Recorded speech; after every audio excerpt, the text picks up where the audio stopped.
High friends, welcome to my channel. आज माझ्याबरोबर आहे पेंडानस प्लांट.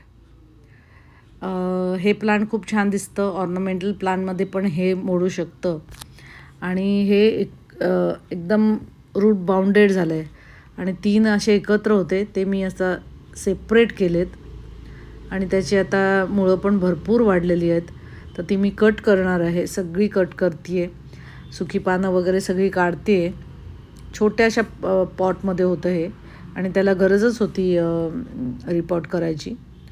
तर हे मी आता दुसऱ्या मोठ्या पॉटमध्ये लावते आहे.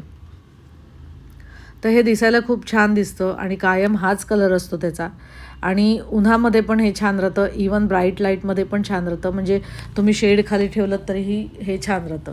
तुम्ही जर ह्याला बघितलं तर हे तुम्हाला गार्डनमध्ये सुद्धा दिसतं, म्हणजे दिसेल. म्हणजे हे छान उन्हात राहू शकतं.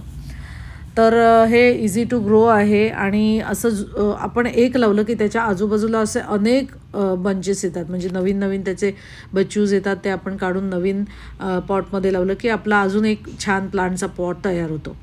तर ही मुळं खूपच वाढली, ती मी खालची कट करते, वरती थोडीशी आहे तीच मी ठेवणार आहे आणि मी ती एकाच कुंडीमध्ये तिन्ही लावून टाकणार आहे. छोटीशी कुंडी होती, आता ही आडवी आणि इतकी छान कुंडी भरते की अशी भरगच्छ दिसते. आणि आपण हे गार्डनच्या बॉर्डरला लावू शकतो, कुठे मध्येच एखादा बुश तयार करायचा असेल, बंच लावू शकतो मध्येच, ते खूप सुंदर दिसतं आणि इझी टू ग्रो आहे. आणि हे साईडनी आलेले एक एक काढून आपण एक एक आपलं नवीन नवीन पॉट तयार होतो. तर ह्याला कशी सॉईल पाहिजे, तर सॉईल कुंडीत लावल्यावर वेल ड्रेन सॉईलच हवी. तर साधी गार्डन सॉईल घेतली मी आणि वर्मी कंपोस्ट लावणार. वर्मी कंपोस्ट आणि गार्डन सॉईल ह्याच्यामध्ये हे झाड लावलं तरी अतिशय छान होतं. महिन्यातून एकदा लिक्विड फर्टिलायझर द्या, म्हणजे दिलं तर ते झाड आणखी छान दिसेल. आणि सूर्यप्रकाशात ठेवा. सूर्यप्रकाशात दिवसभर राहिलं तरी हे झाड अजिबात त्याची पानं वगैरे खराब होत नाहीत. छान सूर्यप्रकाश सहन करतं ते. अगदीच जिथे अतिशय गरमी असेल, अतिशय म्हणजे खूपच हे असेल तर तिथे कदाचित प्रॉब्लेम होऊ शकेल, पण आपल्या इथे ह्याला काहीच प्रॉब्लेम नाही. दिसायला बघा, हे स्पायडर प्लांटसारखं दिसायला बरंच दिसतं, त्यामुळे लोक कन्फ्यूज होतात. पण हे कलर जर बघितला, नीट बघितलं तर हे झाड आणि स्पायडर प्लांटमध्ये बराच फरक आहे. तर ह्याला फर्टिलायझरचं सांगितलं मी की तुम्ही लिक्विड फर्टिलायझर महिन्यातून एखादा घाला आणि सूर्यप्रकाशाचं सांगितलं. आता पाणी कसं घालायचं, तर ह्याला पण शॉवर केलेलं आवडतं. दिवसभर उन्हात राहिल्यामुळे ह्याला तुम्ही छानपैकी रोज शॉवर केलात तरी चालेल. पाणी पण व्यवस्थित घाला. जर कुंडीत असेल तर वेल ड्रेन सॉईलच हवी.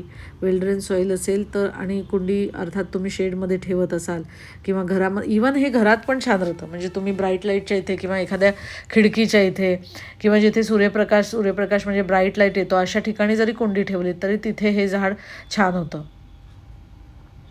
तर पाणी घरात जेव्हा तुम्ही कुंडी ठेवता किंवा एरवी पण जेव्हा कुंडीत लावता तेव्हा सॉईल चेक करा. सॉईल एकदम ओली असेल तर पाणी कुठल्याही झाडाला तेव्हा घालूच नये.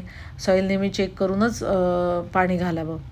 तर हे इझी टू ग्रोमध्ये मला वाटतं की ह्याच्या वंडरिंग जॉ लावावा, तर तसा मी लावते आहे. परत मी थोड्या वेळाने तो काढला आणि परत हेच झाड लावलेलं आहे.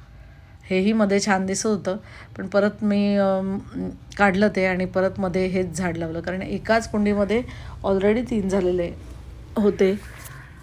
एकच मी प्लांट लावलेलं, पण हे 3 झाले आणि ॲक्च्युली ते रूट बाउंड झालेलं, एकदम अशी भरपूर मुळं आणि ते आजूबाजूचे दोन्ही झाडं आलेली, ती जराशी वरती पण आलेली. तर हे म्हणून मला करायचं होतं आणि मग हे रिपोर्ट करताना मग तुमच्याबरोबर मी व्हिडिओ शेअर केला. तर तुम्हीसुद्धा हे झाड तुमच्या गार्डनमध्ये लावा. खूप दिसायला छान दिसतं. असं एकदम छान तुम्ही बंच लावलात ना ह्याचा, तर अतिशय सुरेख दिसतं बघा. आणि हे जेव्हा भरेल ना, आत्तासुद्धा हे छान दिसतं आहे, आणि जेव्हा हे भरेल ना पूर्ण कुंडी अशी अगदी जवळजवळ छान झाडं येतात ह्याची, की हे अतिशय सुंदर दिसतं. म्हणजे एखाद्या ठिकाणी तुम्ही त्याला ठेवलं तर त्याच्याकडे नक्कीच लक्ष वेधून जातं. हे तिसरं पण मी लावून टाकलं. तर हे इझी टू ग्रो आहे. मेंटेनन्स याचा विशेष काय नाही. फर्टिलायझर, लिक्विड फर्टिलायझर एखादा द्या, नाही दिलं तरी हरकत नाही. पण आपण नेहमीच बाकीच्या झाडांना देतो तसं ह्याला द्यावं. नाही दिलं तरी हे झाड असं छानच राहतं आणि दिवसभर उन्हात राहतं. तुम्ही गार्डनमध्ये पण बघत असाल की ही झाडं आहेत किंवा आपण रस्त्यामध्ये सुद्धा छोटे छोटे जे आयलंड असतात, छोटे छोटे जे गार्डन बनवलेले असतात, त्याच्यातसुद्धा हे झाड आपल्याला दिसतं. आणि विशेष म्हणजे हे आता कुंडीत पण छानच होतं अर्थात, पण तुम्ही हे जर जमिनीत लावलात ना तर ह्याची रुंदी पानाची थोडी अजून वाढते. जमिनीतल्या पानाची फार मोठी नाही होत, पण ही जी पानाची जी रुंदी आहे तर ती जमिनीत जेव्हा लावतात तेव्हा हे पानाची रुंदी अजून ह्याच्या अर्धापट वाढते. आणि बाकी कलर सगळं असंच असतं, पण तरी पण हे जेवढं सूर्यप्रकाशात छान राहतं तेवढंच हे इंडोर्समध्ये सुद्धा छान राहतं. इंडोर्स म्हणजे अर्थात एकदम लो लाईट नाही चालत, त्याला पूर्ण ब्राईट लाईट हवा, एखाद्या शेडखाली किंवा झाडाखाली ठेवलं तरीसुद्धा हे झाड खूप छान होतं. तर असं हे सुंदर दिसणारं प्लांट आहे, तुम्ही तुमच्या गार्डनमध्ये जरूर लावा. आणि तुम्हाला आजचा माझा व्हिडिओ कसा वाटला ते आवर्जून सांगा. माझा व्हिडिओ फर्स्ट टाईम बघत असाल तर चॅनल सबस्क्राईब करा, व्हिडिओ लाईक करा, शेअर करा. Thanks for watching my video.